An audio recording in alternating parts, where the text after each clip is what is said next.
I'm with my buddy Bradley McQueen, hashtag King of Okeechobee. Him and Kale have won a bunch of tournaments out there. They're absolutely dominant, and they're names that are just renowned with the lake. But I want to like ask you today, Bradley, I know you guys from a style standpoint of fishing, you cover a lot of water, and I think that's where, especially with the lakes, how it's fishing, you find that little section, that little stretch, but you cover a lot of dead water to get there. Yeah.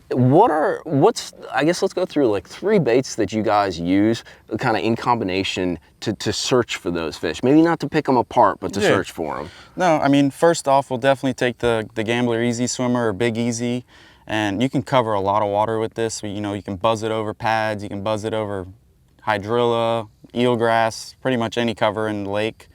You fish it pretty fast too. Like I've watched you got a YouTube channel, and I've watched you guys fish together. You're not like, ooh, there's a black. You're real. What speed reel do you have? This is 7.4, pretty fast. So you're ripping it pretty quick. And I noticed when you actually get a blow up on that thing, do you keep going to kind of keep them running, or do you kill it? No, we'll kill it and you know, let them run off just a little bit with it, and then give them the beans. And then give them the beans. All right, so what, if you're in more, obviously that's kind of like a grass situation, you know, a lot of cover, pads, whatever. If you're in more open water situations, what's your go-to? ChatterBait. Wow, that's so unique, bro. So you got a little, what is that, a little easy on the back, golden shiner, of course, because it mimics the shiner.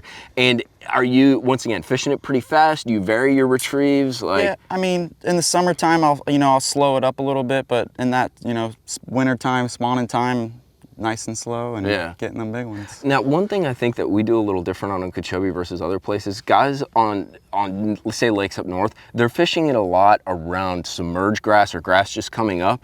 I think you guys are actually fishing it around more emergent kind of stuff, like you fish corners and edges and that. Do you think those fish are pre-spawn or spawning? Are you catching them off the bed actually on a chatterbait, or? I think just about anywhere on the lake you can catch them spawning on a chatterbait. Yeah. Because they could do it in 5 foot of water, they could do it in 12 inches. And they're reacting to like that golden shiner and that.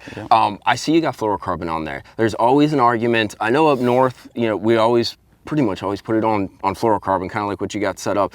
Are there times when you switch between braid and fluorocarbon fishing that chatterbait on the lake? I honestly don't throw it on braid at all. Really? I love the fluorocarbon. Like 20, 25? 15.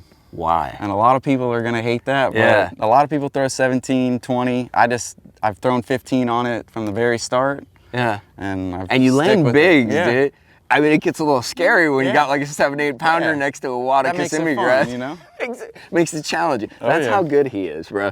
So this is a unique one because you told me about this before we started the video, and I love this setup because it's kind of cool. This is sort of, you're still covering water, but a little bit slower, right? Yeah, it's basically just like fishing a Cinco in a way. You can sit there and drag it like a worm, or you can, slow reel it, on the bottom. And it's a slim easy. It's got a little bit of a wagtail, but it has a much like slimmer profile, almost like a fat ace or something, almost like a swimming stick bait.